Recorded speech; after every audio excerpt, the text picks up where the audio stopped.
अंतर्राष्ट्रीय योग दिवस की मैं आप सबको हार्दिक बधाई और शुभकामनाएं देता हूं। मैं इस पवित्र दिन पर जम्मू कश्मीर के हर नागरिक के उत्तम स्वास्थ्य की कामना भी करता हूं। हम सब जानते हैं कि इस वर्ष अंतर्राष्ट्रीय योगा दिवस का जो थीम है योगा फॉर हेल्दी एजिंग, मैं समझता हूं ये केवल एक थीम नहीं बल्कि जीवन जीने की एक ऐसी दृष्टि है जो हमें बताती है कि उम्र बढ़ना स्वाभाविक है, लेकिन कमजोर होना अनिवार्य नहीं है। योग हमें ये दक्षता देता है कि हम जीवन के प्रत्येक क्षण में ऊर्जा, उत्साह, आत्मविश्वास और गतिशीलता बनाए रख पाए अगर योगा करते हैं तो। आज पूरी दुनिया स्वास्थ्य को केवल बीमारी के अभाव के रूप में नहीं देखती, बल्कि शारीरिक, मानसिक और भावनात्मक संतुलन के रूप में समझती है। और यही कारण है हजारों वर्ष पुरानी भारतीय योग परंपरा आज एक वैश्विक स्वास्थ्य आंदोलन का महत्वपूर्ण हिस्सा बन गई है। योग की सबसे बड़ी विशेषता ये है, ये हमें अपने भीतर लौटना हमें सिखाता है। आधुनिक जीवन में हमारा ध्यान हर समय बाहर की ओर ही रहता है और खासतौर से हमारी युवा पीढ़ी कभी मोबाइल स्क्रीन पर सूचनाओं की बाढ़, प्रतिस्पर्धा, लक्ष्य और तनाव, इन सब चीजों से घिरे हुए हैं। योग उस भीड़ के बीच एक ऐसा मौन या एक ऐसी शांति प्रदान करता है जहाँ व्यक्ति स्वयं से जुड़ जाता है। मेरा मानना है कि जब मन और शरीर एक ही दिशा में काम करने लगते हैं तभी वास्तविक स्वास्थ्य का निर्माण हो पाता है। आज अंतर्राष्ट्रीय योग दिवस के अवसर पर एक और बात मैं कहना चाहूंगा। अक्सर लोग योग को केवल कुछ आसनों, शारीरिक व्यायाम तक सीमित समझते हैं, जबकि वास्तव में योग का वास्तविक अर्थ स्वयं से जुड़ना, यानी खुद से जुड़ना है, अपने विचारों से जुड़ना है, अपने शरीर की आवश्यकताओं को समझना और अंततः प्रकृति के साथ सामंजस्य स्थापित करना होता है। यही कारण है योग केवल शरीर को लचीला नहीं बनाता, बल्कि हमारी सोच, हमारे विचार और हमारी चेतना को भी लचीला बनाता है। अनेक वैज्ञानिकों ने एक अत्यंत रोचक तथ्य सामने लाया है कि कोई भी इंसान दिन भर में हजारों विचारों से होकर गुजरता है। इसमें से अधिकांश विचार या तो अतीत की चिंताओं से जुड़े होते हैं या भविष्य की आशंकाओं पर केंद्रित होते हैं। योग हमें वर्तमान क्षण में जीना सिखाता है। जब हम श्वास पर ध्यान केंद्रित करते हैं तब हमारा मन वर्तमान समय में स्थिर हो जाता है और यहीं से तनाव कम होने की प्रक्रिया प्रारंभ होती है। उस दृष्टिकोण से अगर देखा जाए तो योग का विज्ञान भी बड़ा अद्भुत है।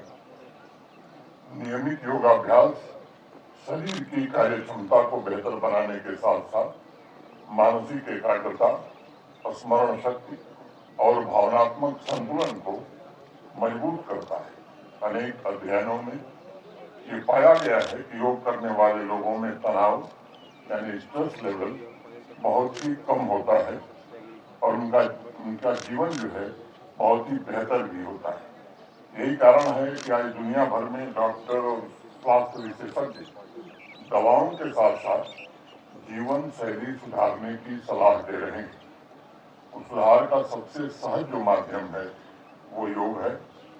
आज की भागदौड़ भरी जिंदगी में योग हमें बहुत ही महत्वपूर्ण संदेश देता है।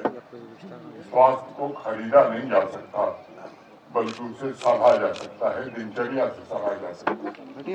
जिस प्रकार एक पौधे को प्रतिदिन पानी और देखभाल की आवश्यकता होती है, उसी तरह मनुष्य के शरीर और मन को भी नियमित अनुशासन की आवश्यकता रहती है और योग उसी अनुशासन का असली नाम है। मुझे इस बात की अत्यंत प्रसन्नता है कि मेडिकल कम्युनिटी मानसिक दृढ़ता, सकारात्मक सोच और संतुलित जीवन शैली के लिए भी योग की संस्कृति योग को रिकमेंड कर रही है। डॉक्टर्स आज मरीजों को तनाव से उबरने, आत्मविश्वास बनाए रखने और स्वस्थ दिनचर्या के लिए योग अपनाने की प्रबल अनुशंसा कर रहे हैं।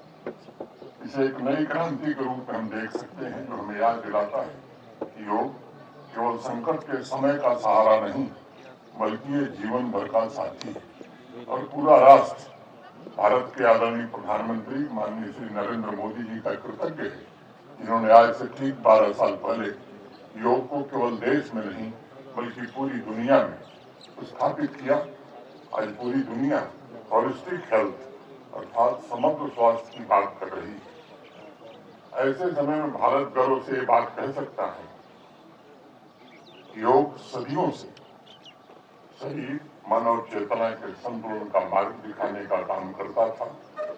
योग ही हमें सिखाता है कि केवल लंबा जीवन पर्याप्त नहीं, बल्कि ऐसा जीवन आवश्यक है जो स्वस्थ, सार्थक और आनंदमय हो। मुझे खुशी है कि जम्मू कश्मीर आयुष विभाग और यहाँ के स्वास्थ्य विभाग ने योग को समाज के प्रत्येक वर्ग तक पहुँचाने के लिए बहुत ही प्रयास पिछले 5-6 वर्षों में किया है। गांव से लेकर शहर तक, युवाओं से लेकर वरिष्ठ नागरिकों तक, हर व्यक्ति योग के लाभ को प्राप्त कर सके, इसकी कोशिश काफी हुई है। पिछले 11 अप्रैल से शुरू हुए नशा मुक्त जम्मू कश्मीर अभियान में भी अनेक नौजवानों ने, अनेक नागरिकों ने योग प्रोटोकॉल को अपनाया है और प्रिवेंशन तथा रिहेबिलिटेशन दोनों में योग का बहुत ही महत्वपूर्ण योगदान है। आइए इस अंतर्राष्ट्रीय योग दिवस पर हम केवल एक दिन योग करने का संकल्प न लें, बल्कि इसे अपने दैनिक जीवन शैली का हिस्सा बनाने का प्रण लें। यदि प्रतिदिन कुछ मिनट भी योगा को हम दे पाए तो उसका सकारात्मक प्रभाव वर्षों तक हमारे जीवन में दिखाई पड़ेगा। इस बात को हमें ध्यान रखना होगा कि योग किसी विशेष मत या पंथ से संबंध नहीं रखता, बल्कि योग एक विज्ञान है जो पूरी मानवता के लिए आदरणीय प्रधानमंत्री श्री नरेंद्र मोदी जी ने योग को दुनिया के सभी देशों तक पहुंचाने का काम किया है। और आज वैश्विक समाज के लिए योग एक बेहतर स्वास्थ्य, क्वालिटी लिविंग का सबसे सशक्त माध्यम है। मैं एक बार पुनः जम्मू कश्मीर के सभी नागरिकों के उत्तम स्वास्थ्य, सुख और समृद्धि की कामना करता हूं और आप सबको पुनः एक बार अंतर्राष्ट्रीय योग दिवस की हार्दिक शुभकामनाएं देता हूं। अभी थोड़ी देर में हम सब लोग माननीय प्रधानमंत्री जी के साथ जुड़ने वाले हैं और फिर से एक बार आप सबको शुभकामनाएं देते हुए अपनी बात पूरी करता हूं। धन्यवाद। जय हिंद, जय भारत।